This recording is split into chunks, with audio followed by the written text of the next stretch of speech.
Olá, meus amigos queridos. Mais uma vez, nos encontramos semanalmente e nós estamos nos envolvendo cada vez mais com as causas do nosso Mestre Jesus. E antes de iniciarmos o nosso assunto, que é uma continuidade do vídeo passado, eu peço para você que deixe seu like, deixe seu comentário, curta a página, isso é importante, como eu já falei, não é um trabalho só meu, de todos nós. E mais do que nunca nesse mundo, nunca houve tanta necessidade da divulgação do Evangelho de Jesus, porque esses tempos difíceis que sempre existiram no planeta Terra, eles vão crescendo, eles vão aumentando de acordo com a nossa capacidade de entendimento, de discernimento. Então, isso é o que está acontecendo agora. Nós atingimos um patamar onde nós temos uma visão mais ampliada e uma capacidade de entendimento muito maior. Semana passada nós vimos, que quem é Jesus.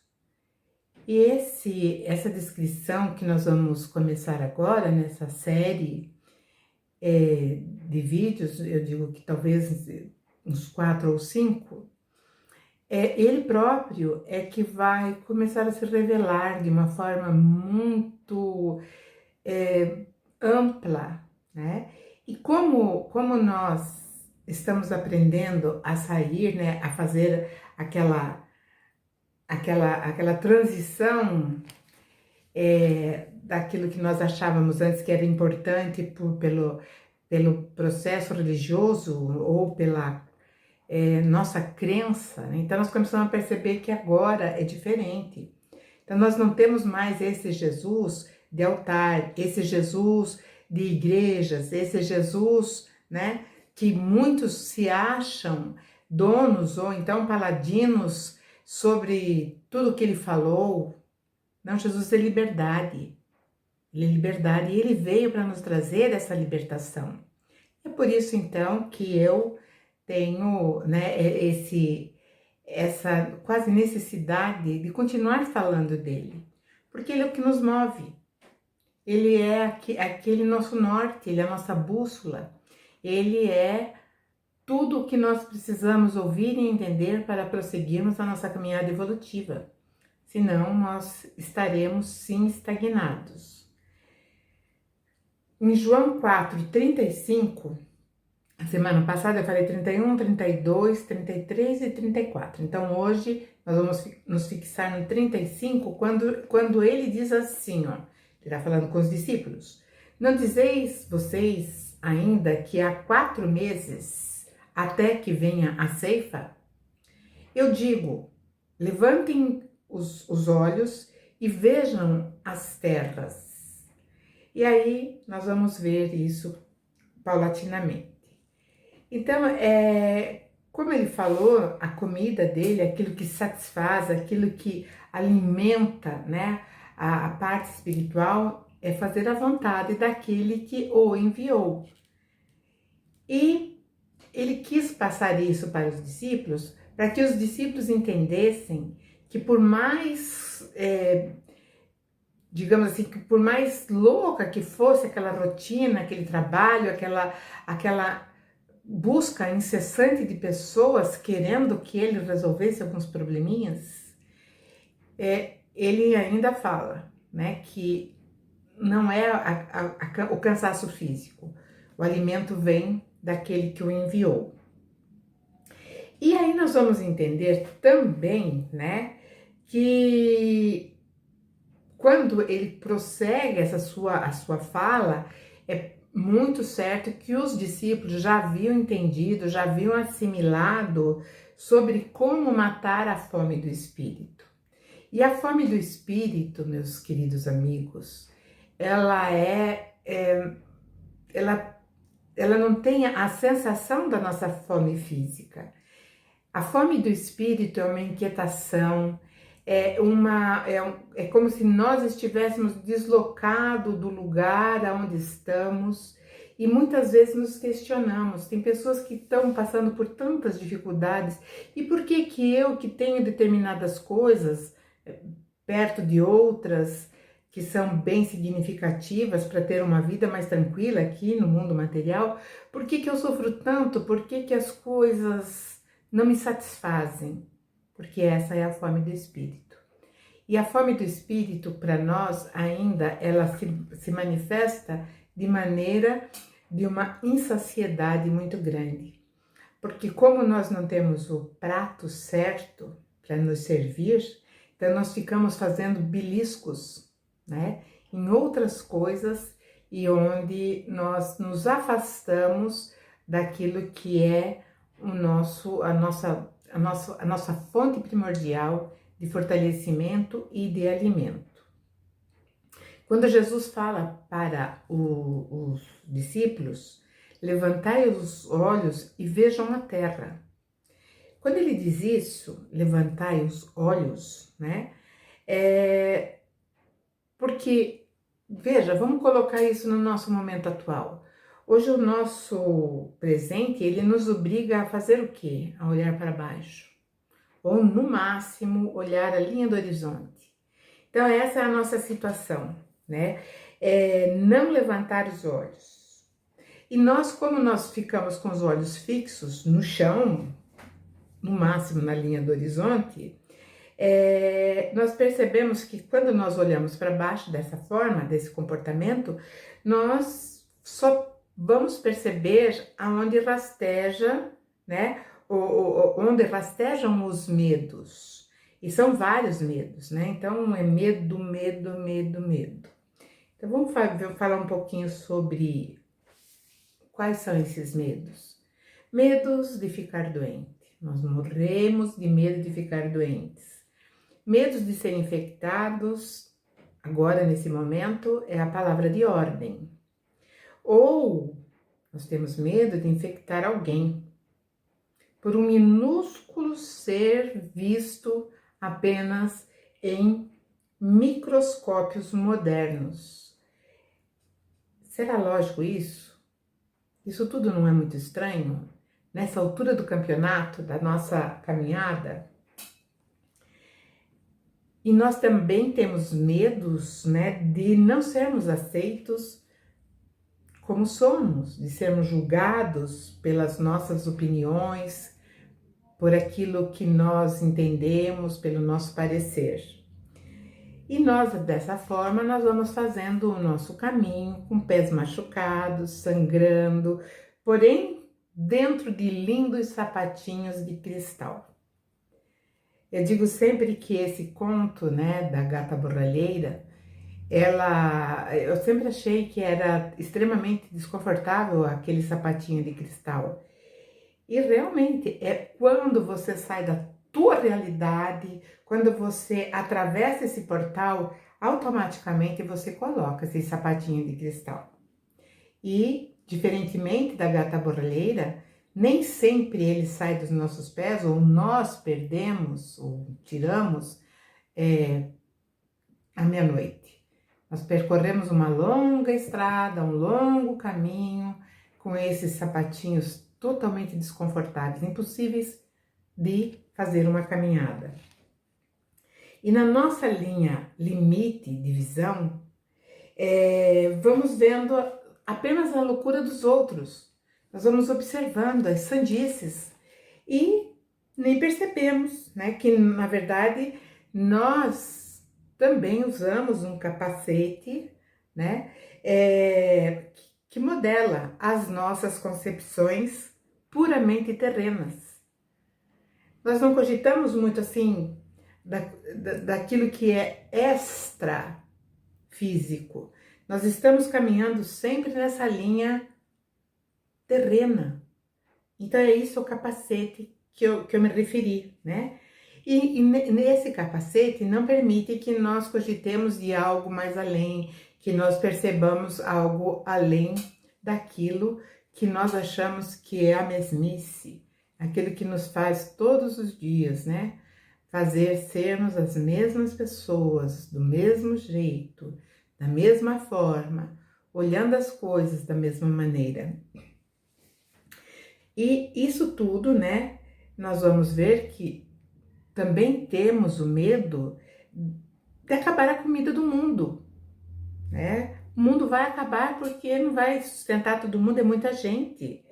E nós não confiamos nos recursos naturais da nossa própria terra, do nosso próprio habitat. E nós, dentro desse pensamento, nós entramos num processo egoísta.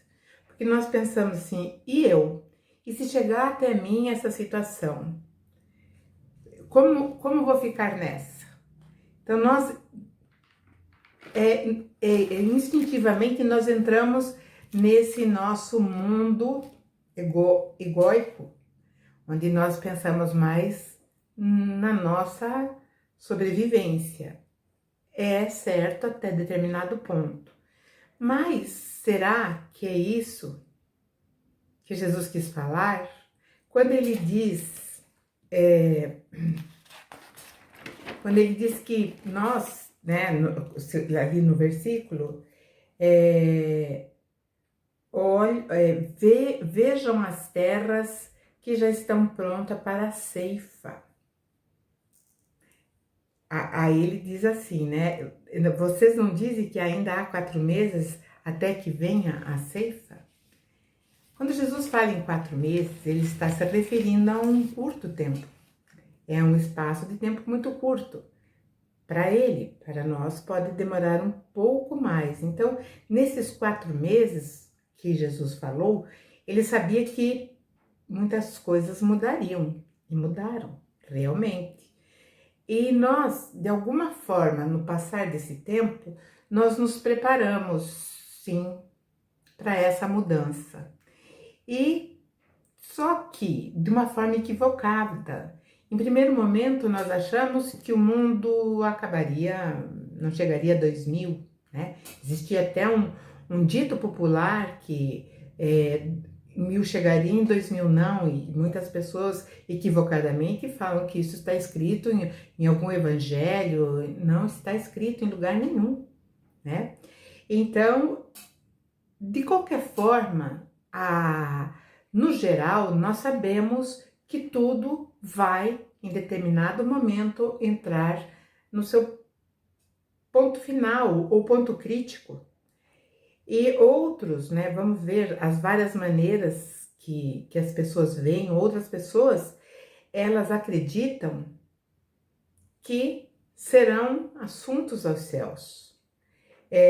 Retornando então para a glória de uma forma espetacular, né? Existem aqueles que acreditam que a transformação ou transição vai fazer com que tudo entre num outro patamar que, dentro da minha visão, é mais viável, porque nós vamos amadurecendo, nós vamos nos preparando cada vez mais. Enfim, então nós percebemos que, de uma maneira ou de outra, todos nós nos preparamos para um desfecho. E qual é esse desfecho? Jesus fala ainda há 4 meses, né? E ele diz para os discípulos, vocês olhem, vocês veem que a terra está pronta para a ceifa, ou seja, para a colheita. E a colheita de quê? A colheita de essências divinas, aqueles que se entenderam, em princípio, a si próprios como essa essência, como a revelação do Criador. E é quando nós assumimos realmente aquele que é o nosso Pai.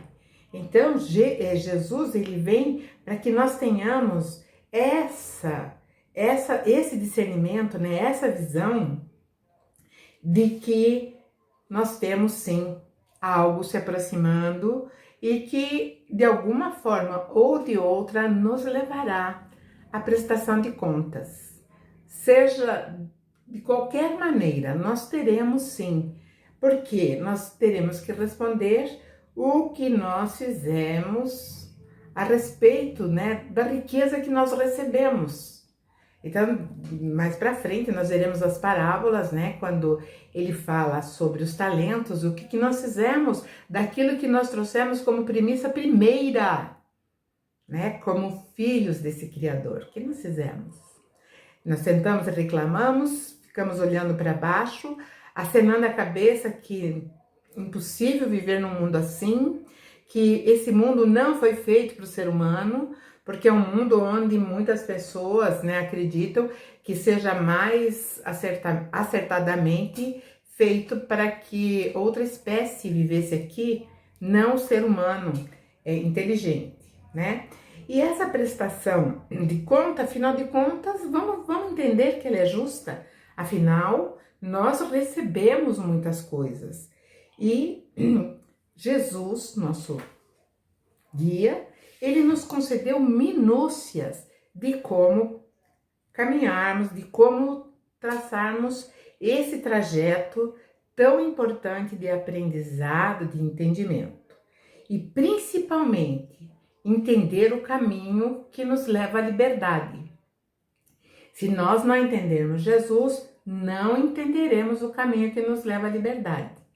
Quando Jesus fala conhecereis a verdade e ela vos libertará, ele está falando também muito disso, porque se nós fecharmos as nossas mentes, se nós fecharmos a nossa capacidade de expansão da luz que somos nós estaremos sim nos prendendo, nós estaremos voluntariamente nos entregando a prisões cruéis, né?